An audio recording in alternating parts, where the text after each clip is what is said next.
on the GroomPod. Welcome to our virtual salon. My name is Susie, and I'm your host. I'm a mobile groomer from Seattle, Washington, and anybody who knows me will tell you I love to talk, especially about my job. And one of my favorite people to talk to is my friend and mentor and the co-star of this show, the curator of ingredients, Miss Barbara Bird.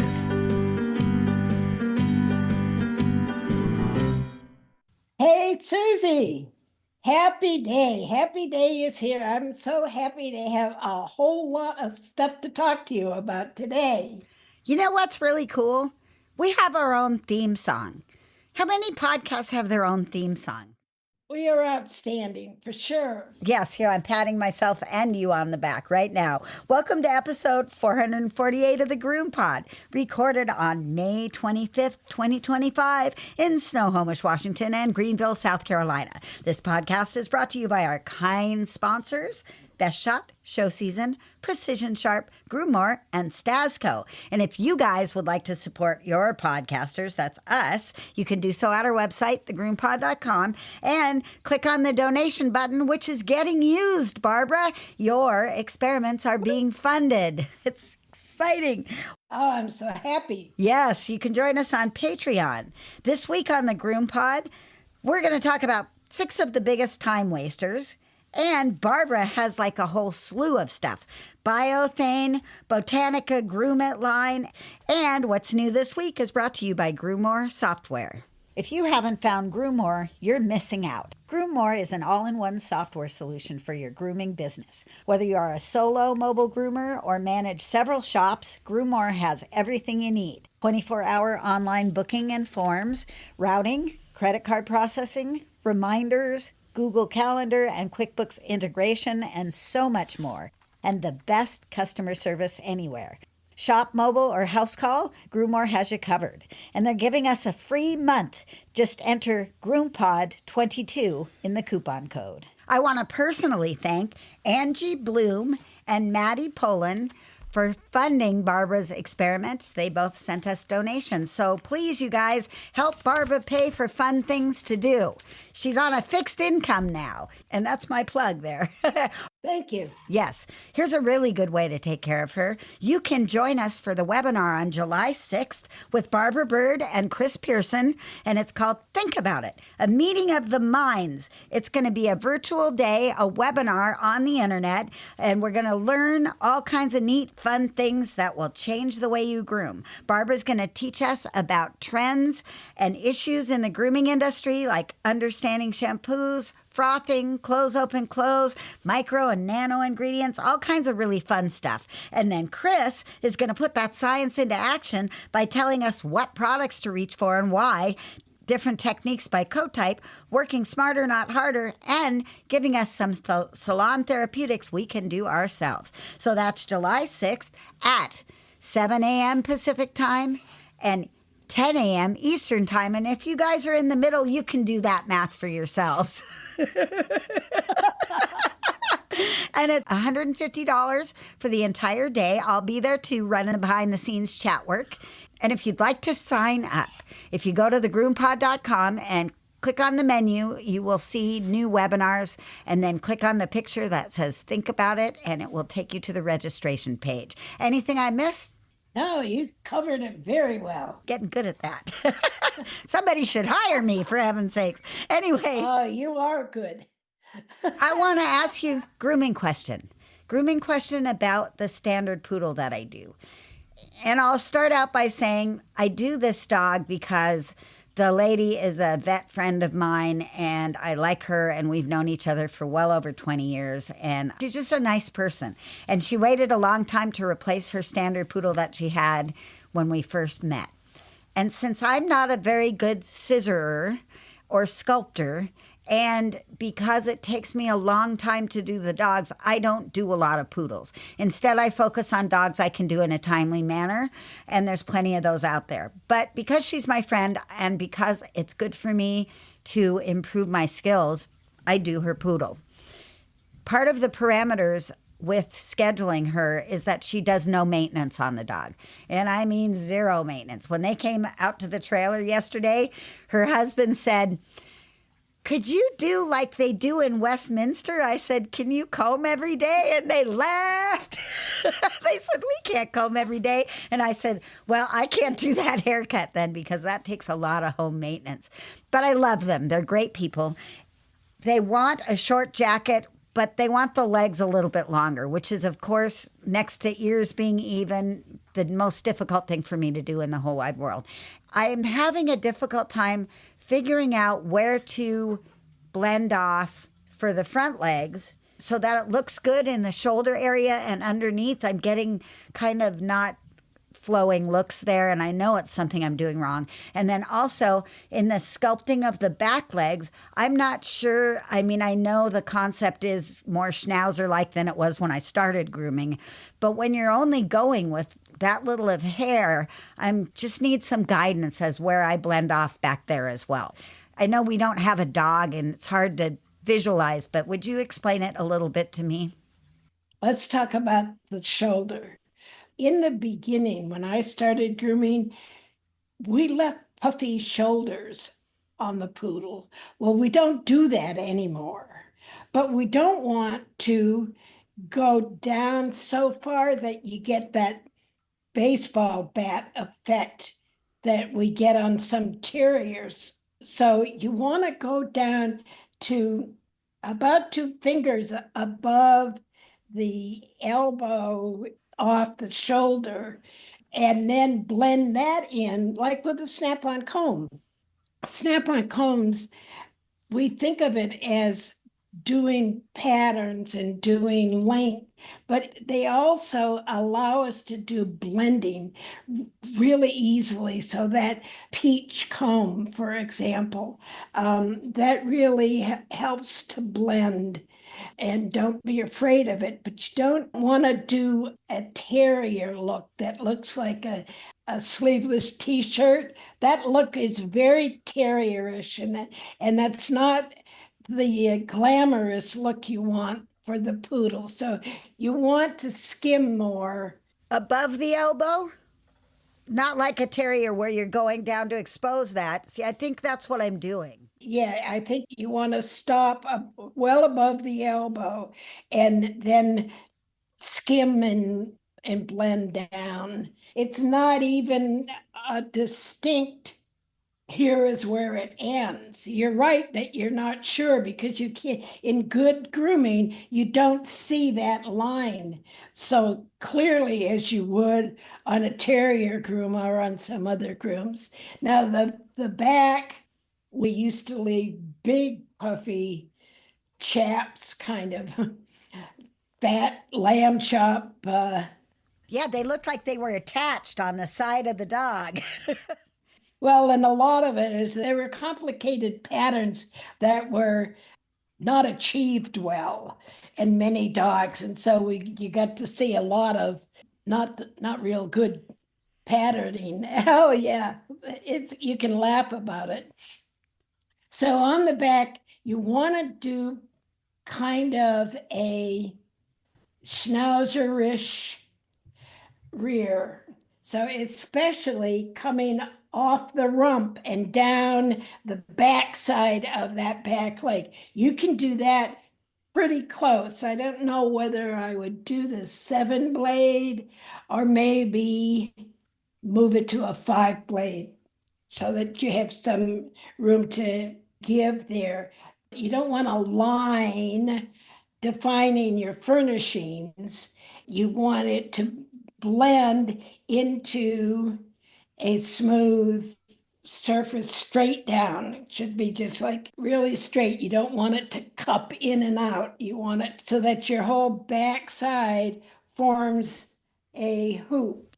Also realize that there are no hard and fast rules. And she doesn't know. She doesn't know. Whatever you do is going to look just great. And you just want to work on your own eye, achieving a little bit more of a tapered and balanced look.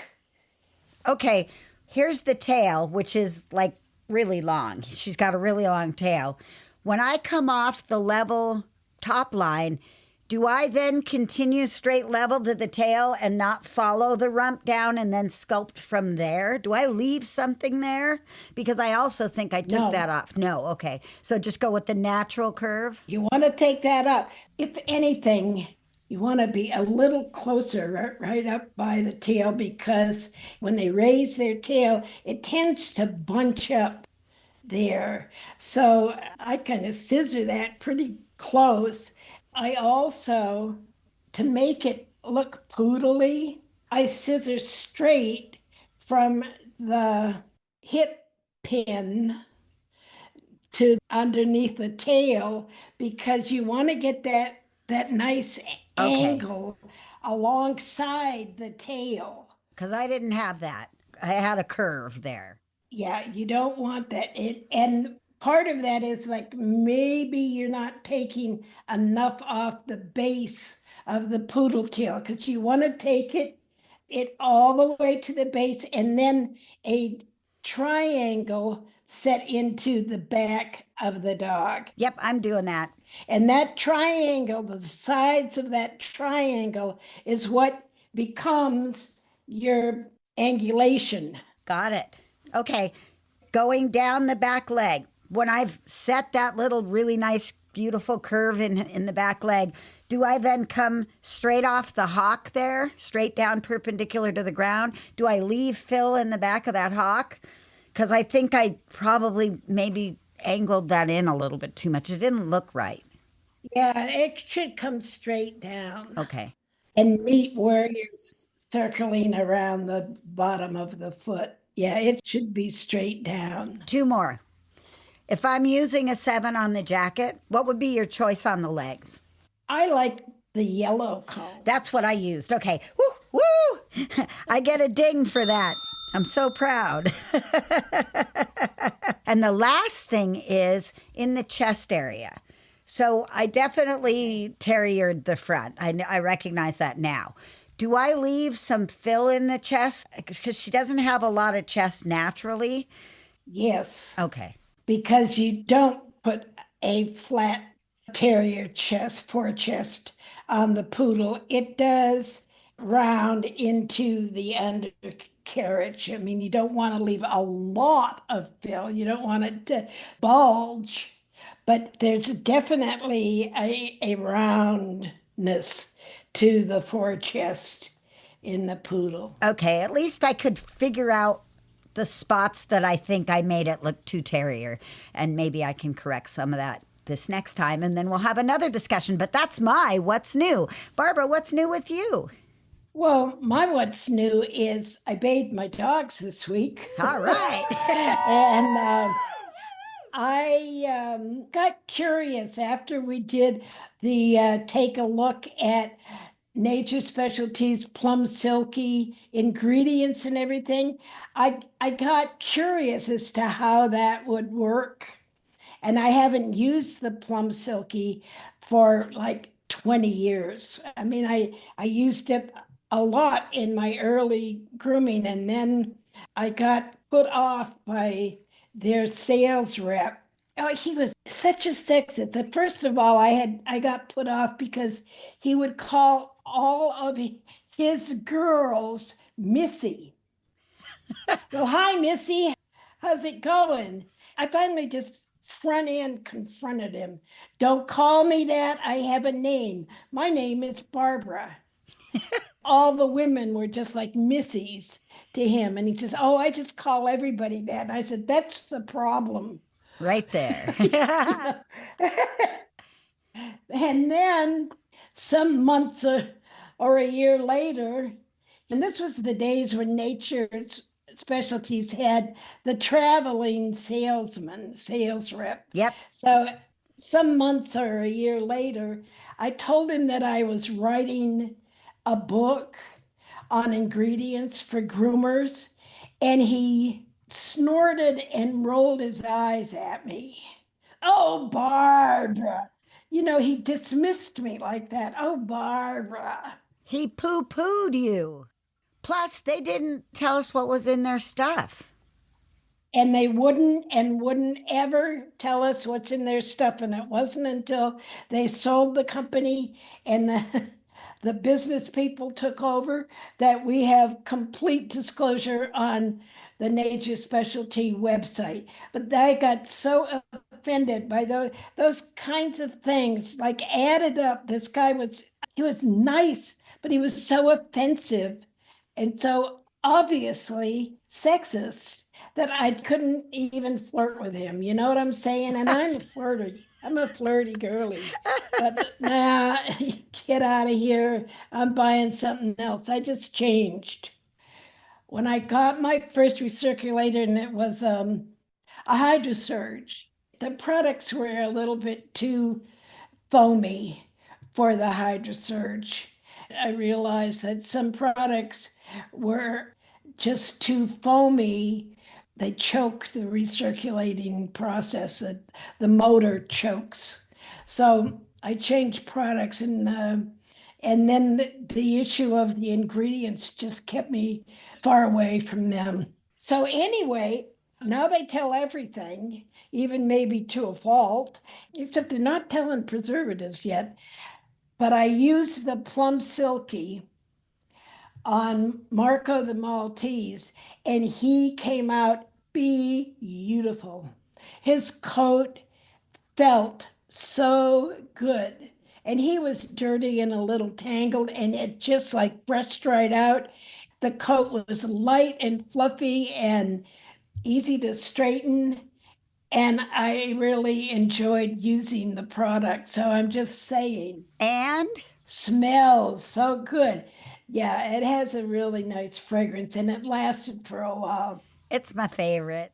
Because they're now disclosing their ingredients, I'm able to kind of speak highly of the Plum Silky. And as I mentioned, probably when I reviewed the product, it's not the silk protein that's making the coat silky. It's the synthetics that are substitutes for cyclomethicone. There's two of them. And those synthetics are what are doing the job of the after feel and after effects of the Plum Silky, other than the fragrance, of course, but the coat feel and the skin feel. It's all work done by the synthetics. And I'm just getting really tired of companies giving botanicals the credit for what the synthetics are really doing. Yeah, that's a fact. I love Plum Silky. It's the only shampoo I continued to use after I became a disciple of yours and the ingredient listing thing.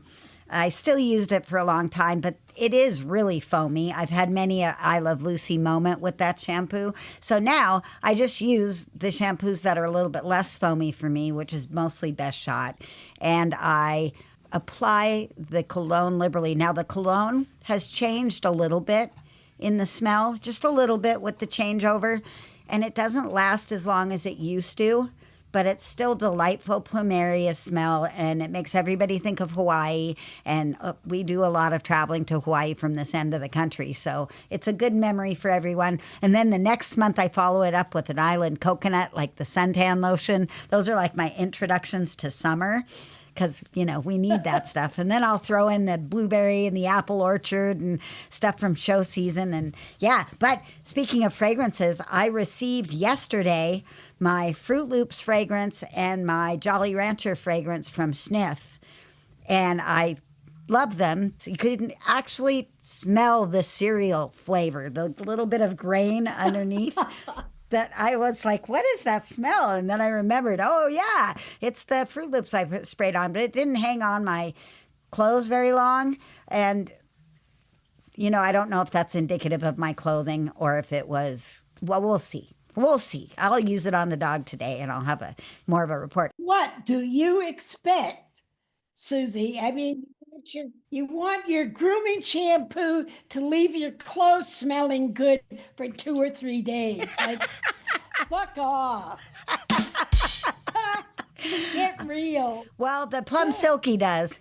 It absolutely does. I can smell it 3, 4, 5 days later. I'm like, nice. So did the Le Pooch. The Le Pooch de Noël that I use for my personal cologne. I can smell that one on my clothes too. I'm such a lush for those smells. I am. Yeah. Well, let's start off with our first appointment. But before we do that, let's have a word from our sponsors.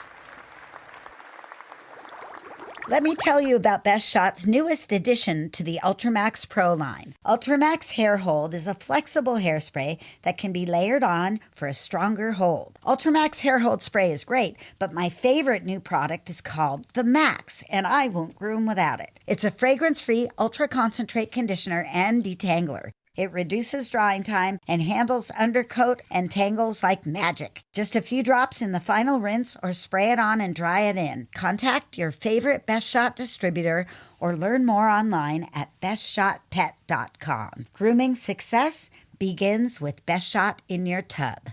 Made from the best stuff on earth. Susie, did you notice that Best Shot is now allowing people to make up their own 3-product bundle? What? That's cool. I just noticed it yesterday. I was looking at something and then boom, oh yeah, that's a good move. Smart marketing, Dave Campanella. So now you can add your Max and a shampoo and conditioner, and you can just add your Max as your third product. It's really cool. Oh, and their products are great. I love them. I'm really excited to try out the new Caribbean smell in the Sentiment line because, yeah, as we were talking about, I'm a smell whore, so it's just the way it goes. Smell whore. Yeah, that's me. Yes. I'm a science slut. Well, okay.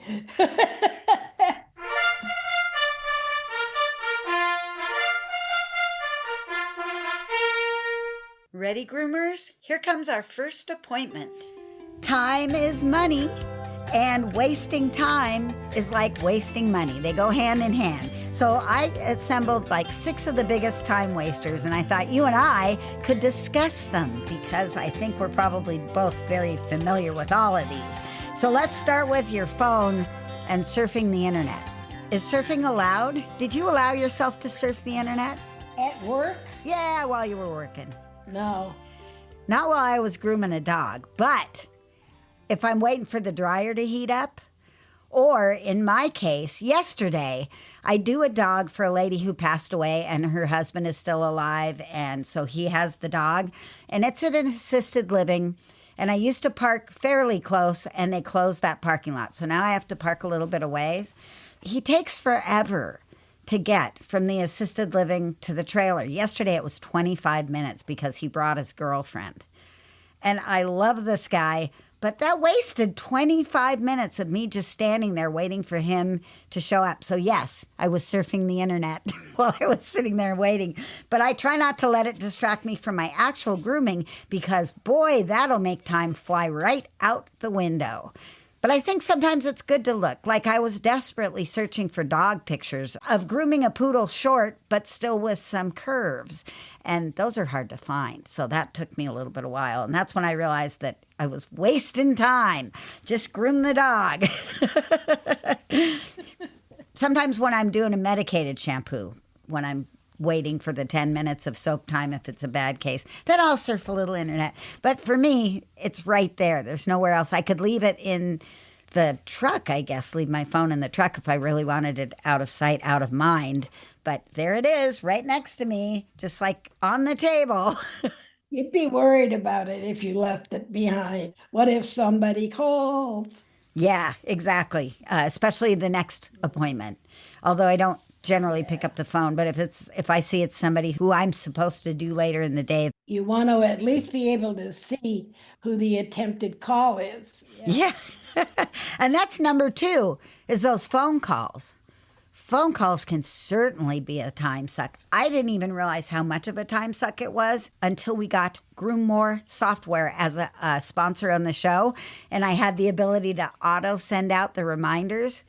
Boy, that saves a lot of time. If I'm not talking to every single person. Right. Yeah. That is really helpful for me. And some people, I just see the phone number and I know that they're one of those clients that has no one else to talk to. And part of the Susie the Groomer experience is my stories. And they like them on the phone too. So I avoid answering that phone. If it's somebody that I don't recognize the number on, then I will always let it go to voicemail. And if I'm actually hands on a dog, I'll let it go to voicemail and call them back because I think the dogs deserve my focus. I think that learning how to dismiss your clients when they're taking up too much of your time is a skill. I bet you're really good at that.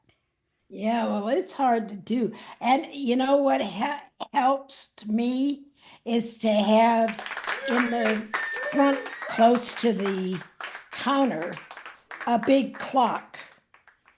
So I can look at the clock and say, oh my goodness, look at the time. It's getting away from me. I got to get to work. What a great tip. Bye. Yeah. For a little while, I had a sand timer, and it was like 2 minutes or 4 minutes or whatever. And I would go to the counter when that was when people came in to control myself. I would go to the counter and turn the timer upside down and watch the sand go through and then see if I could complete the conversation in the allotted sand time. And it was a little bit kind of more fun than having a ding go off or something, like, uh-oh, my time is up. My chat time is up. I've got to get to work now. Actually, I love the look at the clock thing because they can see you looking at that clock and it's a hint for them. Yeah, that's a very helpful thing to do. I think that some people are just destined to use your time up. And for those people, when you know after repeated grooming appointments that they're going to do that, add in extra time for the appointment and add a little extra money for the time because it's predictable. Yeah, I used to add $5. I think that's reasonable. Yeah. Yeah, that'll help. And they don't need to know. You just raise the price the next time you raise your prices. And keep in mind, I actually do that with people who don't tip at all. I make sure that I know what I need to make from them so that I'm not resenting grooming their dog. I'm embarrassed to say this, but I do that too. If you don't tip, your price is going to go up because tipping matters. Tipping counts. It does. The only time that bites you in the ass is when the people tip so much that you forget to ever raise their price. And then all of a sudden you figure out your price is caught up to their tip. That's bad. But I have many families that tip me really heavily because I don't charge them as much and they know it. And then if I raise the price, I'm not sure that the tip would be quite as much. So we just never discuss prices. They just give me huge tips and I just count it as what they pay. And I let them set their price in that kind of instance until I catch up. Yeah, I had a few of those. They would just hand me $100 bill, and that would be good for me.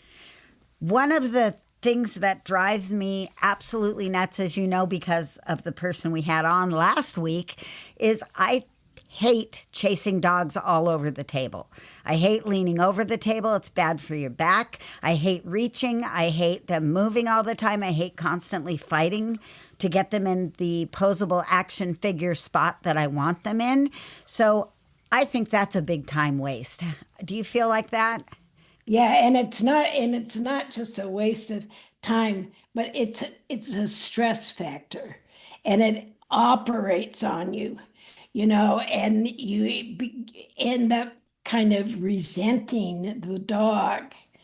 Yeah, your own dogs. My own dogs are terrible.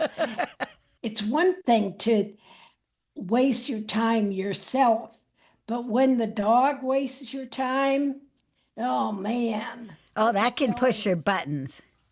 That can push your buttons, like you're wasting my time. Come on, let's work this out. It'll only take 2 minutes if you just stand still. And the dog just says, well, at home, this works for me because then mom will give it up and set me free. Darn it, we can't do that though. So I use every tool in my arsenal, depending on the dog, that I need to keep them into a reasonable reaching distance for me. That includes having 3 points of connection so the dog can't back away, having a table divider so they can't do that thing where they creep into the farthest corner of your gigantic table and you can't reach them. I have a tiny table. I have a 36-inch table.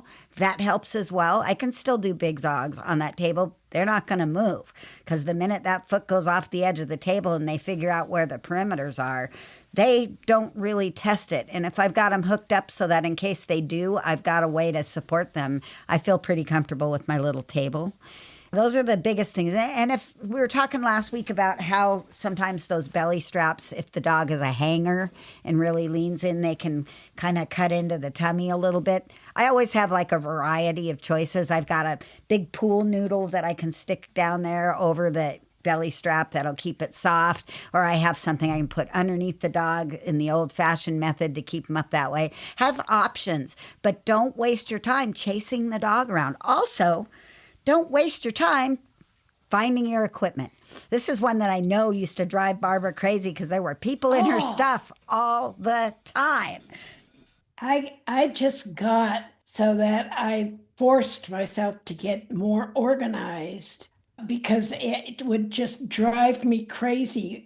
Towards the end of my 50 years of grooming, I just started becoming so aware of the amount of time I used looking for my shit. A lot of the time it was my own fault, but some of the time it was from people putting away my stuff in a place where I would never put it.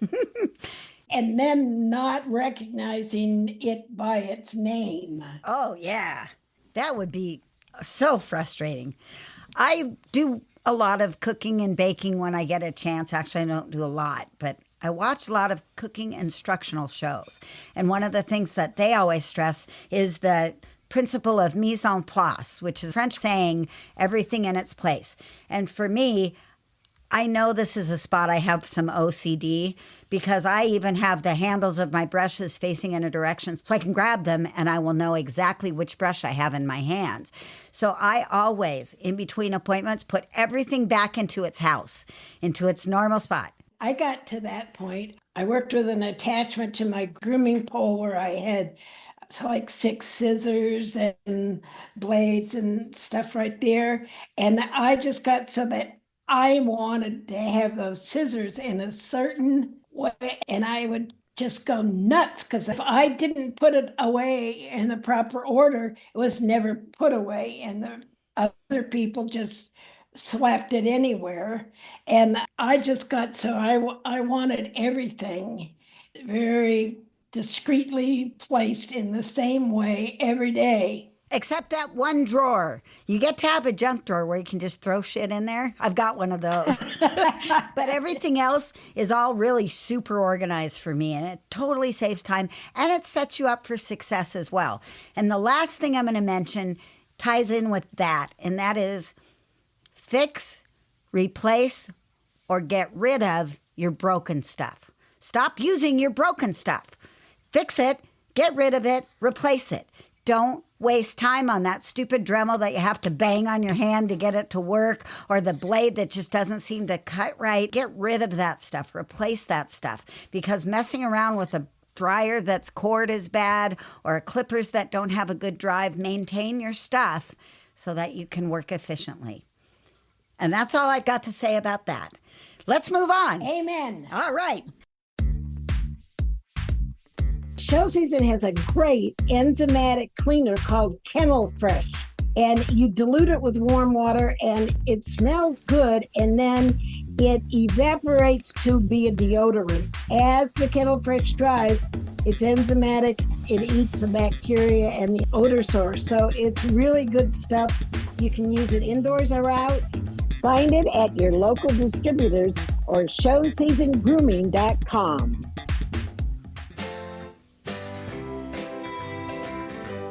The GroomPod and Precision Sharp would like to invite you to check out the newest Precise Cut shear called Lynx. Its patented design features a thumb ring that slides the length of the handle for perfect ergonomic placement of your thumb. Slide it, lock it into place, and get your best grooms on. Check it out at precisionsharp.com. My sliding thumb bobcats made my scissoring spectacular on that poodle. Groomers, take your seats. It's time for B-Bird's Classroom. Let's start out with Biothane. All right, Susy, last week I got kind of bulldozed when I suggested that Biothane might be an upgrade to the Groomer's Helper system that uses a nylon webbing grooming loop. I just didn't have the wherewithal to stand my ground and make an argument. So I'm going to come in today and tell everybody what some of the features are of Biothane, what it is. So Biothane is not rubber. Biothane is nylon webbing that's been coated with an exclusive type of coating that makes a smooth, waterproof surface. So here are some of the features of Biothane. And there's a number of kinds of coating that have been developed over the year, and some are still in use. One of the main features of Biothane that makes it interesting for groomers is hygiene. So it's a non-porous, waterproof surface that can be fully sanitized with disinfectants. It does not absorb water. It doesn't retain odors, whereas traditional nylon webbing absorbs water, dirt, and hair, retains odors, and it's difficult to fully sanitize because it's porous.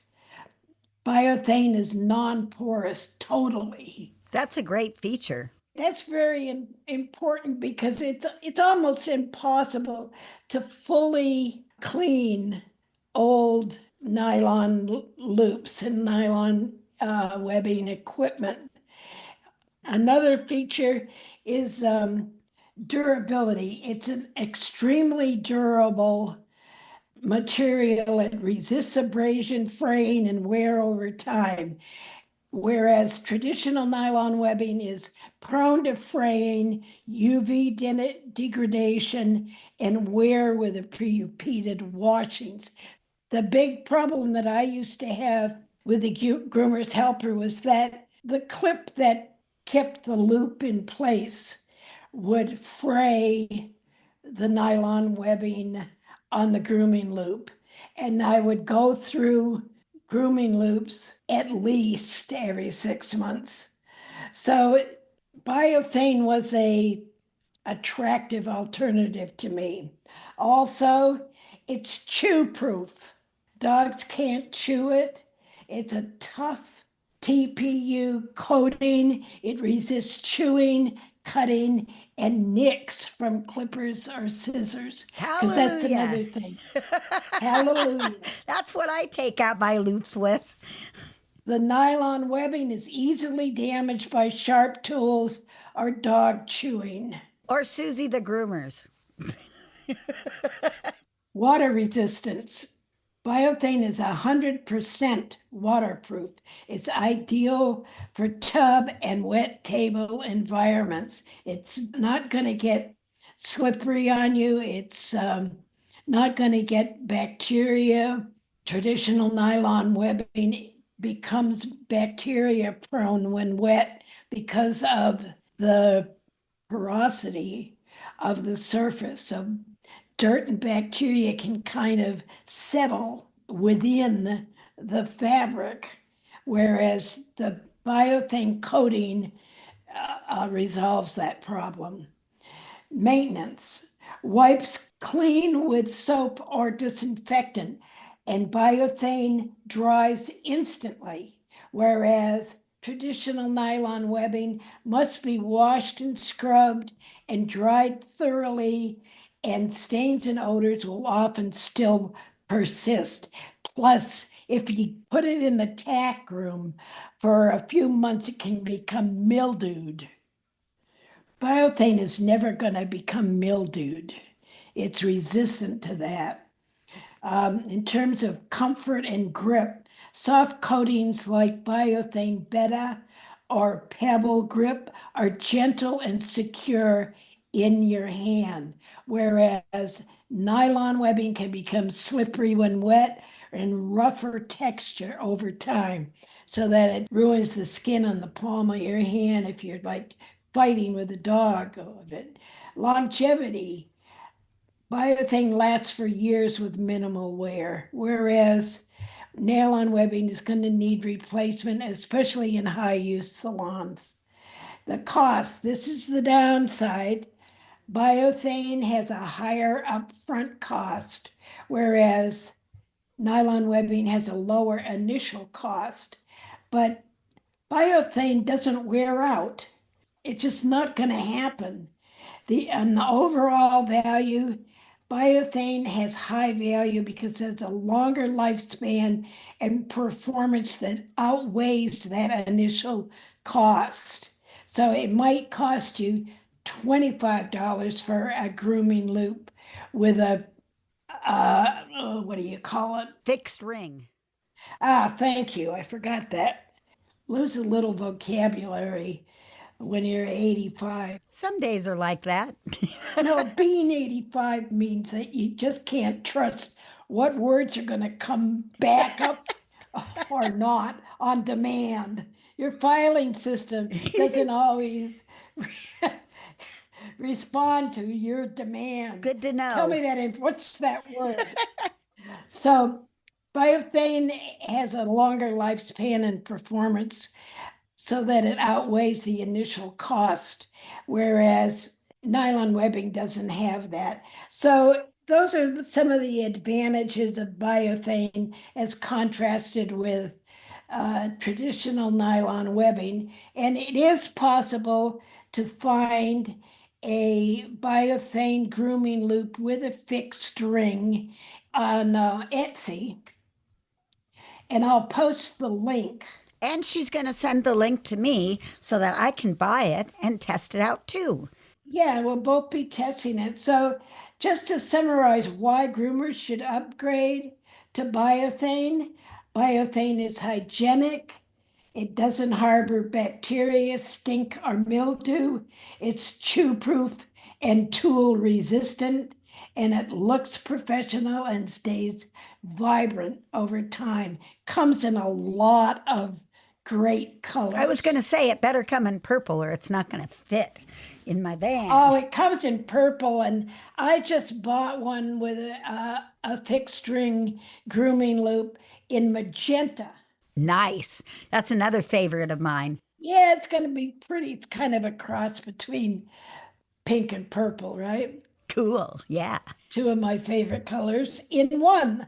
So more to come on the Biothane loops. Let's move on to the Botaniqa Groom It. No. Yeah, I said it right. Yeah. I said it right.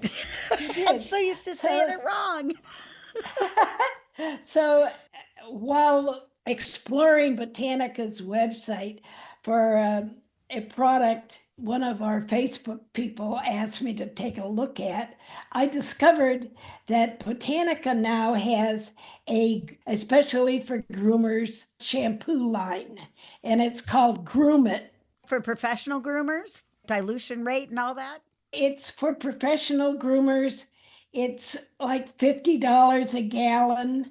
And I looked at the ingredients, and here it is. There's no botanicals in the Groom It. See, I've always liked Botaniqa because they use state-of-the-art synthetics as well as very mindful botanical ingredients.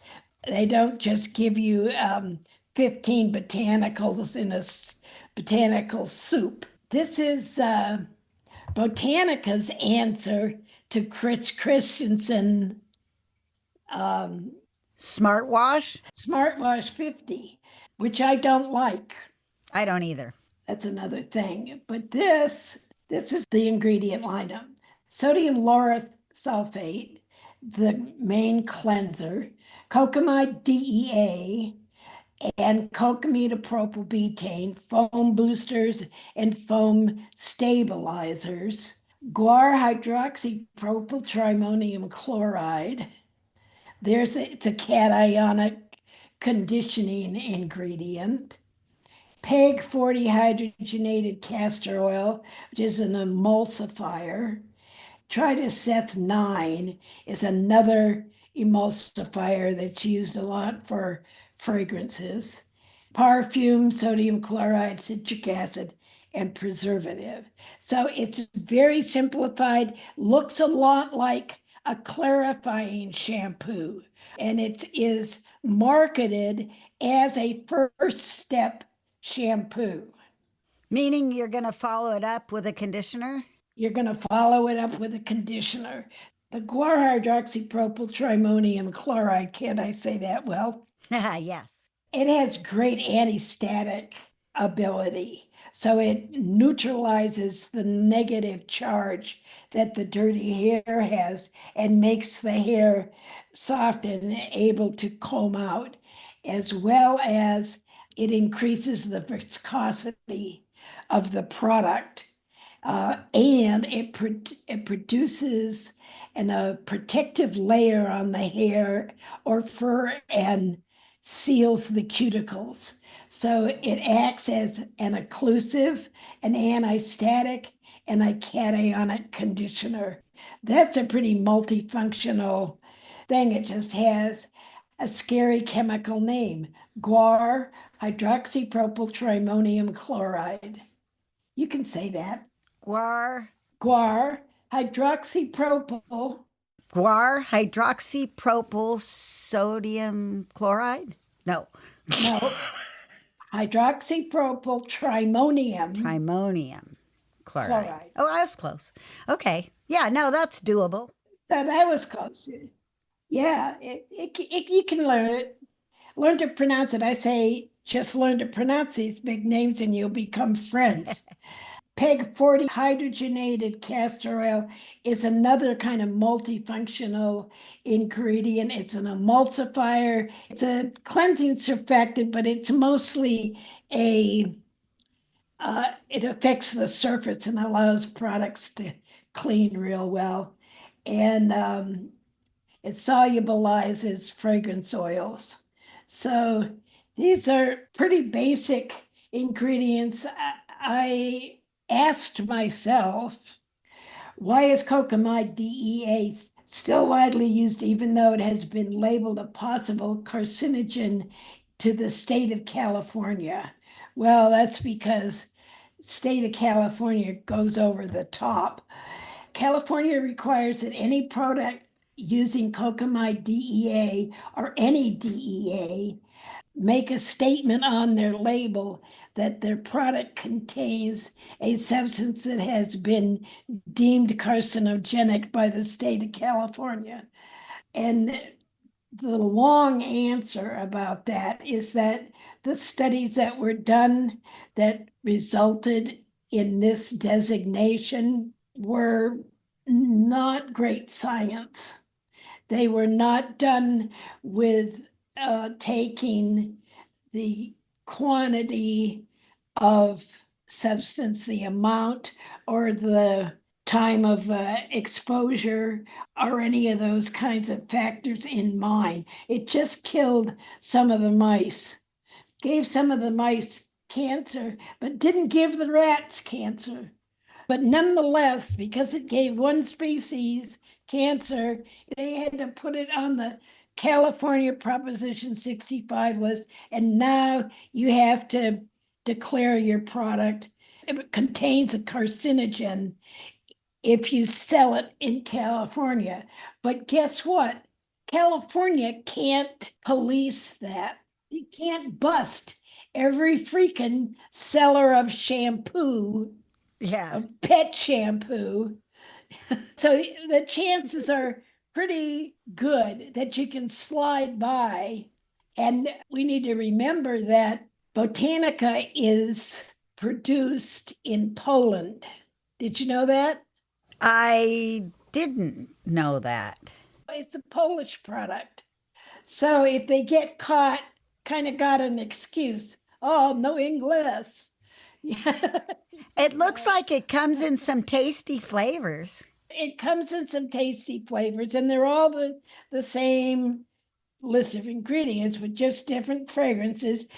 The thing of it is, clearly, they're trying to appeal to a lot of the more financially tight groomers and who don't want all the frills. This is a no frills shampoo. It would be an excellent choice to do frothing with because studies of frothing, mine, show that when you froth, you lose the effectiveness of any botanicals. Okay. It's just not enough of them to do the dilution of water plus air to make foam. So you just don't have surface contact of the botanicals. It's pretty poor. But this is a perfect shampoo for frothing.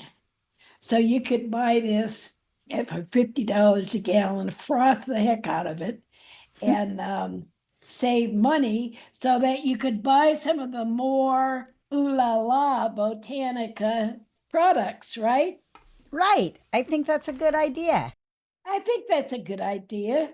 I see they've got, like I said, some cool flavors that make it interesting to me.